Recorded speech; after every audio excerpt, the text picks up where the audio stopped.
Okay, तो अब देखते हैं थाइमस ग्लैंड। थाइमस ग्लैंड के बारे में पहली चीज, endodermal origin.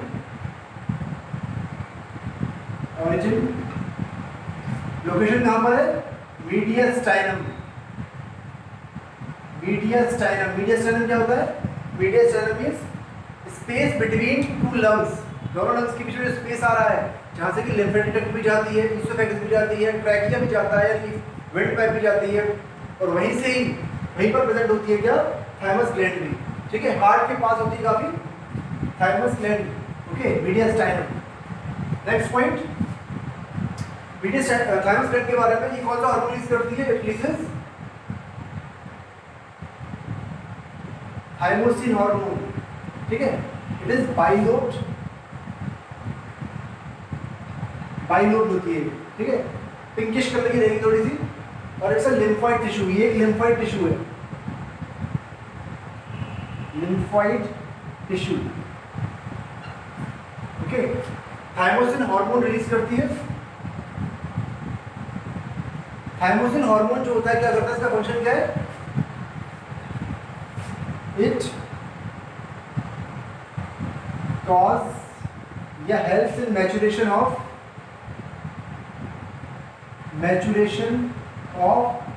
T lymphocytes. T lymphocytes को मैच्योर करता है। तो टी लिम्फोसाइट्स अगर ये नहीं रिलीज करेगा इस हार्मोन को तो क्या होगा?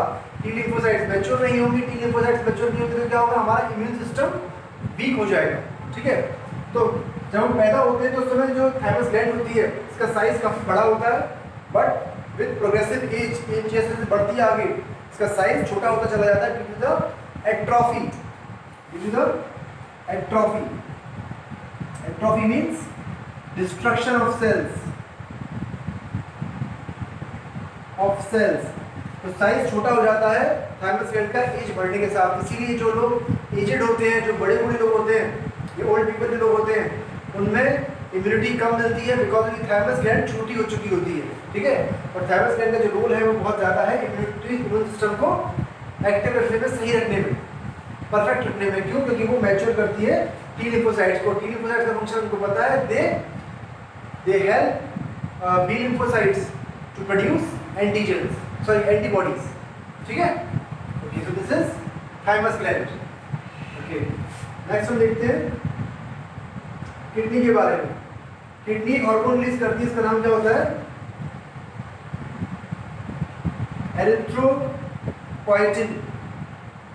Erythropoietin hormone.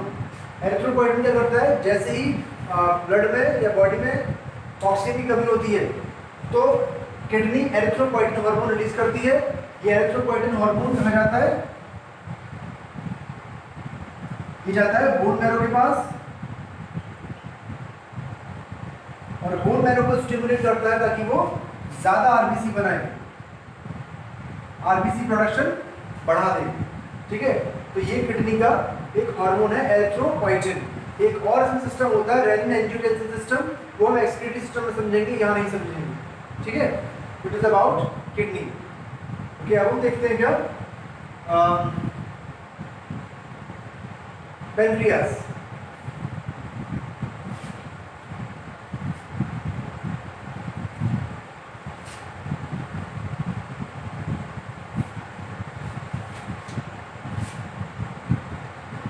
पेनक्रियास जो है वो एक मिक्स्ड ग्लैंड है।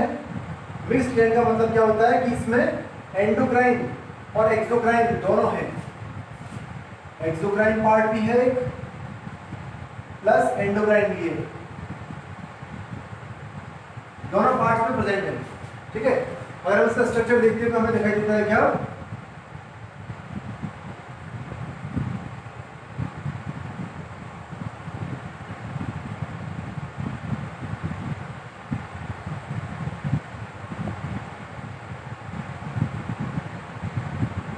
बाहर इस तरह से सेल्स रहेंगी, ये वाली, ये सेल्स क्या कहलाती है? या एसिलर सेल्स। ठीक है, ऐसे स्ट्रक्चर्स प्रेजेंट रहेंगे बाहर।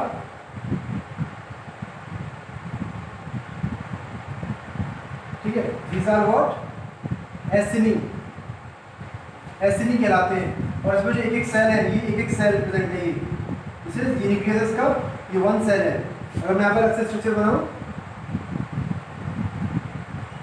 ये पूरा क्या है, दिस इज एसिनी, और जो एक एक सेल है, ये वाली एक सेल है जो, this is acinar cell, acinar cell, acinar cell, ठीक है। ओके, तो ये जो एसिनर सेल्स बाहर प्रेजेंट होती हैं, ये क्या रिलीज करती है, या एसिन क्या रिलीज करती है, पेनक्रियाटिक जूस,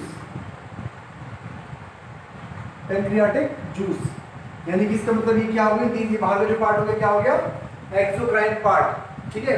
लेकिन जो अंदर का पार्ट है, दिस इज एंडोक्राइन पार्ट, इसे हम कहते हैं क्या, islets of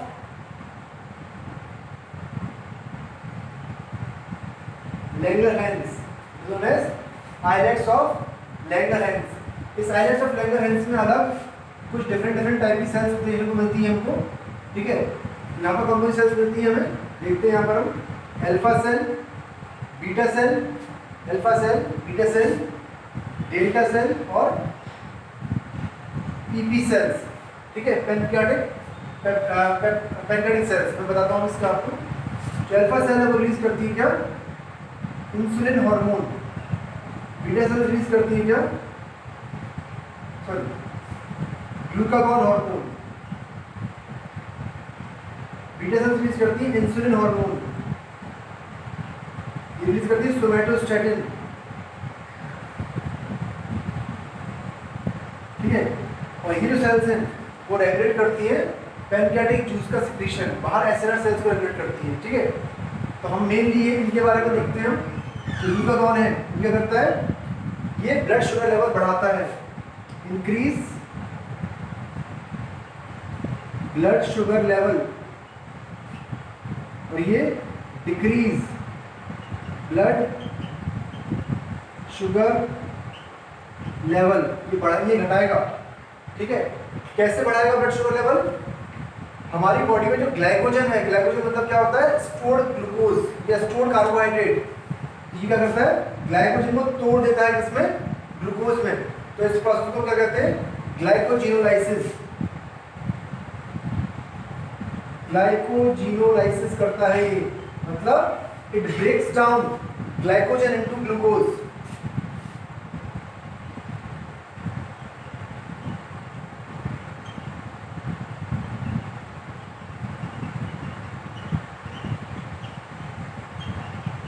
glycogen into glucose, ठीक है। और इससे क्या हो जाएगा, इससे ब्लड शुगर लेवल बढ़ जाएगा, ओके। तो ऐसा हार्मोन कोई जो ब्लड शुगर लेवल बढ़ाता है उसको क्या कहते हैं, कॉल इट हाइपरग्लाइसेमिक हार्मोन। ये जो हार्मोन है कैसा हो गया, इट इज हाइपर ग्लाइसेमिक, ठीक है, ओके। इंसुलिन के बढ़कर कम कर रहा है, ये क्या हो गया, हाइपोग्लाइसेमिक, हाइपोग्लाइसेमिक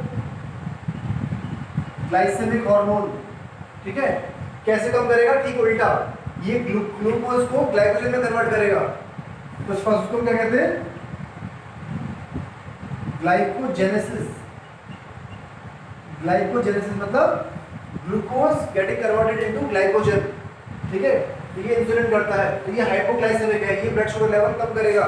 तो इसने ग्लूकोज जो ब्लड में प्रेजेंट था उसको कन्वर्ट कर दिया किसमें, ग्लाइकोजन में। और उसने जो ग्लाइकोजन स्टोर था लिवर में, उसने तोड़ दिया ग्लूकोज में, और ग्लूकोज कहाँ गया, ब्लड में। तो ब्लड शुगर लेवल बढ़ गया इंसुलिन से, सॉरी ग्लूकागॉन से, और इससे कम हो गया, ठीक है। सोमैटोस्टैटिन क्या करता है, regulates both alpha and beta cells, इन दोनों को रेगुलेट करता है, ठीक है। सोमैटोस्टैटिन मतलब चेक करता है ज़्यादा रिलीज ना हो जाए, ठीक है, एक्चुअली में ये देखता है, ओके। दिस इज पैनक्रियास का स्ट्रक्चर। अब इसके पैनक्रियास का एक बहुत बड़ा डिसऑर्डर है, वो क्या है, डायबिटीज मेलाइटस।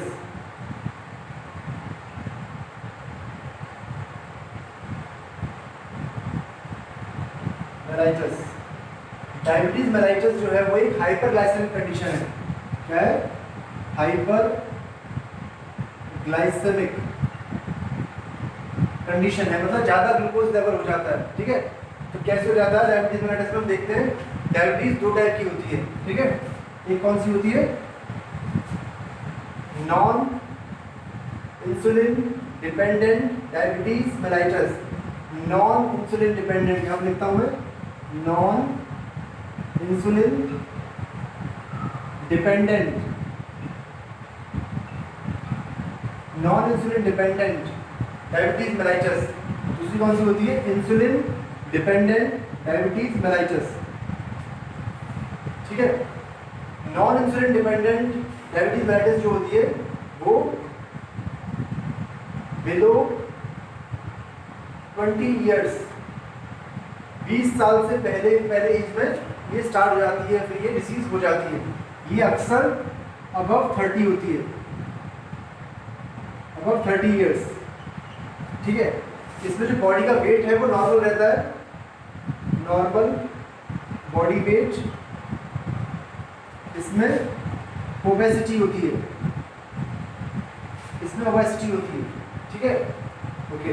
ये ड्यू टू क्यों होता है, ये इसमें इंसुलिन तो बीटा सेल्स प्रोड्यूस कर रहे हैं, लेकिन वो अपना काम अच्छे से नहीं कर पा रही हैं। मतलब insulin is failed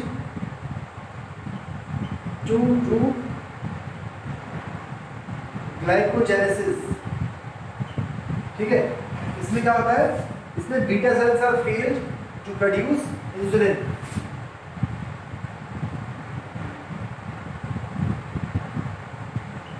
to produce enough insulin, enough insulin. Insulin बन नहीं रहा इसमें बन तो रहा है, लेकिन वो अपना काम नहीं कर पा रहा। तो दोनों में कंडीशन क्या होगा, ब्लड शुगर लेवल बढ़ जाएगा, ठीक है। ये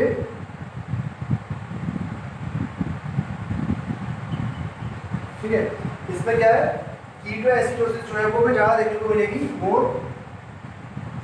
और इसमें कीटो एसिडोसिस वो हमको लेस देखने को मिलेगी, ठीक है, ओके। तो देखिए मैं समझाता हूँ आपको कीटो एसिडोसिस क्यों होगी, इसमें क्या होगा। पहली बात तो समझ लीजिए कि जो सिम्टम होते हैं इसके डायबिटीज के वो क्या होते हैं। एक होता है क्या, पॉलीयूरिया। पॉलीयूरिया मतलब बार बार यूरिन पास आउट होता करता है जो पेशेंट होता है वो, ठीक है। दूसरा होता है पॉलीडिप्सिया, पॉलीडिप्सिया। तीसरा वीक हो जाएगा, बहुत कमजोर, मतलब इंटरनली बहुत वीक हो जाएगा, ठीक है। वीकनेस आती है, हीलिंग पावर इम्पेयर हो जाती है, हीलिंग पावर इम्पेयरमेंट होती है, ठीक है। और ग्लाइकोसूरिया मतलब क्या होता है,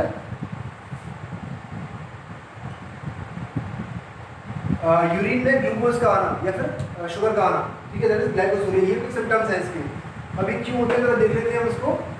शुगर लेवल बढ़ जाएगा ब्लड में तो क्या होगा, और इंसुलिन उसको ग्लाइकोजन में कन्वर्ट नहीं कर पा रहा, तो मतलब क्या है, बॉडी ग्लूकोज को यूटिलाइज नहीं कर पा रही है। तो बॉडी अगर ग्लूकोज को यूटिलाइज नहीं कर पाएगी तो क्या होता है, जो ग्लूकोज होता है वो यूरिन के थ्रू बाहर निकल जाता है बॉडी से, तो क्या हो गया, ग्लाइकोसूरिया हो गया, ठीक है। अब शुगर क्या है, एक सॉल्यूट है, सॉल्यूट जिस तरफ जाता है पानी किस तरफ जाता है, यानी कि ज़्यादा वाटर निकलेगा बॉडी से बाहर, तो पॉलीयूरिया हो गया, ठीक है। पॉलीडिप्सिया, जब ज़्यादा यूरिन आप पास आउट करोगे बॉडी से तो क्या होगा, आपको प्यास ज़्यादा लगेगी, ज़्यादा अगर पानी निकलेगा बॉडी से तो क्या होगा, प्यास ज़्यादा लगेगी। तो पॉलीडिप्सिया, पॉलीडिप्सिया मतलब क्या होता है, फ्रीक्वेंट थर्स्ट, ज़्यादा प्यास लगना, थर्स्ट। पॉलीयूरिया मतलब क्या है, फ्रीक्वेंट यूरिनेशन, मतलब यूरिन पास आउट करना, ठीक है। ग्लाइकोसूरिया क्या है, presence of glucose in urine,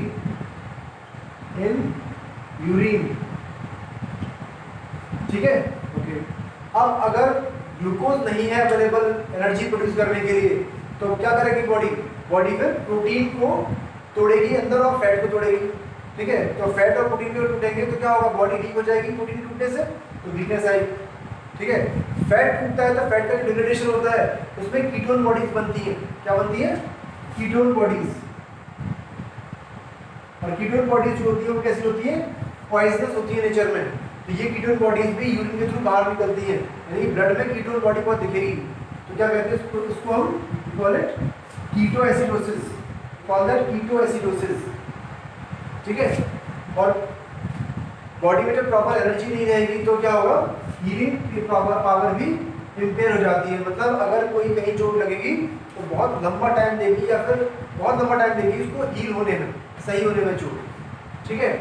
तो this is what, this is diabetes mellitus, okay.